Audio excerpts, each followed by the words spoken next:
What are the ethics of public speaking as a listener, and why are these important? An ethical listener deliberately interprets and analyzes shared information, as well as the speaker's effectiveness.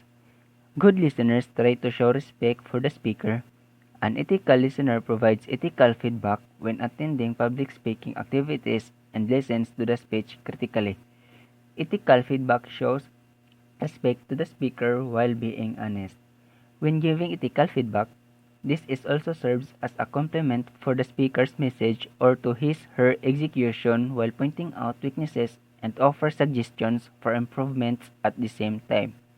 Critical listening is performed by thinking and reasoning carefully to analyze whether the message makes sense and is factual enough for the pieces of evidence presented. As a listener, you must not take every message at face value. Never relay a message to anyone without checking truthfulness and credibility. Why do we have to establish our critical thinking when listening to a public speech? Public speeches can give us insights into anything in life. This is done verbally without written explanations or subtitles and cannot be rewound or be spoken again, trying to repeat what has already been said, as this is usually done in a spontaneous or semi spontaneous manner. All the listeners have to do is simply listen and try to absorb the speaker's message as much as they can for them to understand it.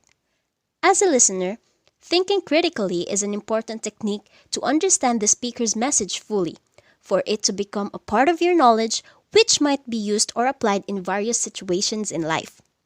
Also, thinking critically while listening to a public speech gives back the speaker's effort in preparing and delivering the speech.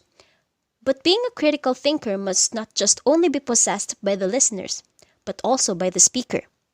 The speaker must also think critically to convey his message to his audience properly. He must think of ways on how to deliver his speech in a manner that his audience will listen attentively and will be interested in his message while understanding the context. For a public speech to be a success, the effort must come from both ways, the speaker and the listener. Before going to a public speaking event, both the listener and the speaker must be ready for their duties as an attendee of the event, the well preparedness of the speaker, and the urge of the listener to learn something new.